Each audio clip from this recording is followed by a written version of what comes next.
Hey guys, I'm a little bored today, so I thought I'd give my deck profile off for a deck I've used a few times. I haven't used it on YouTube yet. It's my Karakuri's. Oh god, overpowered metal! So when do we introduce ourselves? There's a bunch of guys in the call: Zion Craze, Insane Cookie, Kitsune Shugo, and Duelist Zen. And Christmas Tyler. Huh? Oh, yeah, Drag Tyler. Oh. Anyway, this deck was originally given to me by Carbon Kirby 80s, but I improved on it a bit by changing up a couple of cards. Originally, it ran on only the Karakuri traps and spells. I changed that. Oh, it's safe to say that you didn't improve it, you customized it to your liking. No, I improved it. Trust me, it runs a lot better than it did the old way. How much Trust me. does? The old deck had no way to wipe the field, no way to bring cards back from the graveyard, stop activations unless I had Karakuris on the field. This deck is designed for a couple of other eventualities. Now, the monster list are, I've got 3 Shinkuro, 2 Muzanichiha, I think that's how you pronounce it. 3 Ninishi, because Ninishi is one of the best fucking tuners in this deck just because of its ability. You can summon it, and you can use its effect and summon another monster at the same turn, and you can then synchro off the bat, and you can chain it together by, let's say, syncing her with a level 4, then synchroing for Karakuri Burei, summoning another monster or another tuner if you have another monster in the field, and synchroing again, but yeah. I've got 2 Inashichis, which are good for search. 2 Haipas, which are good for brute force attacks, especially if you chain with Runaway Karakuri, because it kills their effect to go into defense mode after they attack, so they're safe. 2 Sazanks, I normally use it just for synchro material, I don't normally use its effect at all. 2 Kuick, I've only used its effect once, so I actually got an attack off. 2 Nisamu, 2 Nishipachi, 2 Saizan, and 2 Quillbolt Hedgehogs, because in a synchro deck, Quillbolt Hedgehog is a staple. Now, like I said, most of these cards, it's designed for synchro spamming, so if you're really... What? Do you have the Celtic Guardian? No, I don't have the Celtic Guardian. That card's kind of useless in this deck. I would use it if I had a chance to, and it wouldn't clutter the deck. The strongest monster. I would use it. I would use it if it didn't clutter my deck, and I could use it to be a troll. Like, I'm about to lose. Fuck that shit. I summon Celtic Guardian. What you gonna do now, son? He attacks, No, he attacks Magic Cylinder. You shouldn't have trusted it. But anyway, on the spells, we have Dark Hole. We have Double Summon, which also is really good for this deck for synchros. We got Karakuri Anatomy, which using stuff like Cache and Nishipachi's effect, you can build up 2 counters on it to draw 2 cards real easy. Cache gives you your search. Showdown Castle, which is an awesome card just to fuck with your opponent. Because he can summon like he can summon a Stardust Dragon. You can just use this, which is Stardust, to defense mode and wipe it off the field. Of course, the staples: Monster Reborn, MST, Bottomless Trap Hole. We have Terraforming just to get Showdown Castle in my hand. We've got Runaway Karakuri, which is a great card to stop the Karakuri's effect and give him a 1,000 attack point boost, especially with Haipa. On the traps, of course, we have Bottomless. We have Cache Shed, which works really well when I have Burei on the field. Karakuri Klock, same idea. Trick House, same idea as the last 2. They work with Karakuris being changed, mostly into defense mode. Miracle's Wake, I just recently started using. It's really good to use if your opponent's a douchebag and you want to synchro next turn he tries to stop you. Of course, also 2 Solemn Warnings, and because I'm an asshole, Twin Starlight Roads. Because nothing's more funnier than watch someone play Lightning Vortex, he pops it, you summon Stardust, he plays Dark Hole, you pop the second one, you bring out a second Stardust. And you sit there happy. Now, on the extra, I'm not going to go through the side decks, this is all the Karakuri traps and spells I removed. I removed also my Trap Dust Shoot, Magic Cylinder. But on the extra, 3 Catastors, they're one of the most deadliest cards in this fucking deck, just because what you can do if I added and chained with DNA Transplant, because then nothing can wipe it out with an attack. Blood Mayfist, I added him after I took out Trishula because I wanted to have a burn monster, and this thing can be annoying as fuck. And that card is really helpful. Yes, it is. That stuff comes easily.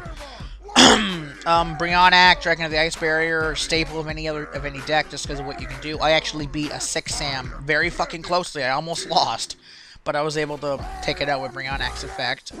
Twins of each of the Karakuri Synchros. Karakuri Shogun Burei, Karakuri Steel Shogun Burrito. They both have really good effects, and you can use Burrito and Burei and ping their effects off each other. Then we have my control monsters, Naturia Barkion and Naturia Beast. They stop spells and traps, respectively, and they're really good monsters to have in this deck. And then, of course, we have the staple of any of my decks, Stardust Dragon. Because, like my channel says, when in doubt, use Stardust Dragon. Nothing bad can happen. You have Yomi Ship? You gotta have Yomi Ship. Catapult Turtle. I forgot about Yomi Ship. I remember having that card. You fucking made me nostalgia. It's classic. Anyway, so yeah, this is my card. I had that one too. This is my Karakuri deck, as you see. I've won a couple of duels with it. It used to be way different, and it still works for me. But I'm basically known for, if I can, summoning Naturia Barkion, Naturia Beast, and then Burei, and then having control over battle position, spell, and trap. This is also the one deck that made that Exodia FTK user rage quit, if that tells you anything about my deck. I think that's everything. I might go over one more deck while I'm doing this. I'll show you my first deck. This was the first deck I used in that very first video I made. This is my Spellcaster. Now, I've made some changes to it since then. Like, as you see, I've added some Exceeds, like, of course, Utopia. Added Shinleaf. I added Magic Hey, Utopia's my staple. Yeah. Pull from Utopia's their new faggot antagonist staple. You guys have no staples. It's been done before. Anyway, yeah, this is my Spellcaster. It's shit because it's a 60 card, just beat down deck. I don't have. Reduced it? I have zero. No, I haven't reduced it. I don't use it anymore. I might reduce it and start using it again and start running spell counters, but I guess that's really everything. Oh, and I guess I'll show you this deck real quick too.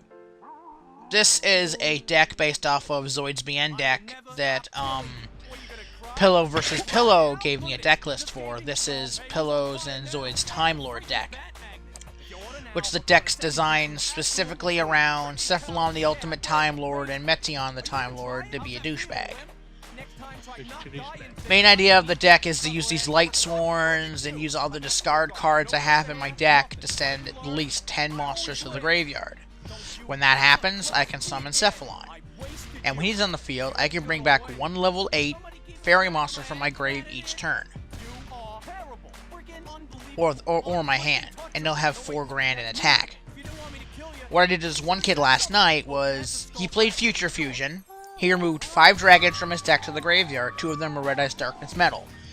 Then he went into main phase 2. He removed 2 dragons from his grave to summon both Red Eyes Darkness Metal. He removed the 5 to bring out 5 God. I popped Mysticalspacetyphoon and got rid of his Future Fusion. I also had Royal Decree on the field, and I had Valhalla on the field, but Valhalla had no use, so I just wanted to have it on the field. Next turn, I drew Cephalon. I summoned Cephalon. I use his effect. I bring back Meteion. Both have 4,000. Wipe both monsters. He was down to 1,600 life points, because I did damage to him before. Main phase 2, Exceed summon Super Dreadnought Turret Train Gustav Max. Rank 10 Exceed. Detach 1 XYZ material. Inflict 2 grand. You rage quit. Hard. Bondage. But anyway, yeah, this is the Time Lord. I know there's a hell of a lot of level 8, like, fucking sacrifice monsters, like 3 Etos, 3 Superbia. If he's going for 5-headed, he should have, instead, root 5 random dragons, 3 of them being White Legend of Stone, then activate Dragon's Mirror. You're gonna have 2 5-headed gods on the field. Nah, he lost his White Legends of Stone. I wiped them out before. He was running strict Blue Eyes Beatdown in the beginning. He wasn't even putting any spells and trap cards face down. He was basing it all on getting fucking Blue Eyes into his hand. Why? Because he kept popping Burst Stream of Destruction and popping effects off his Blue Eyes.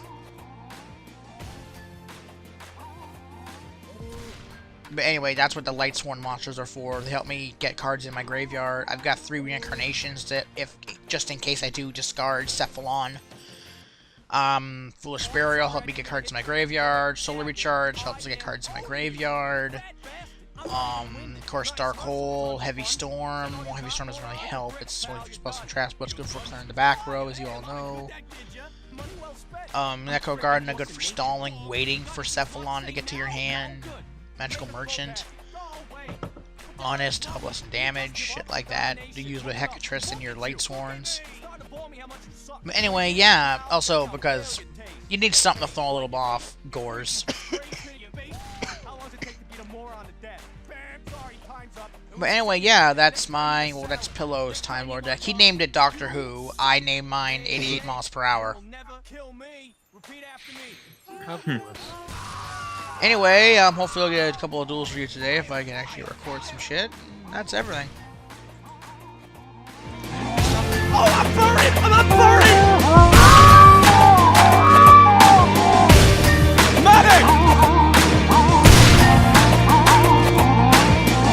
Doc, come on, man!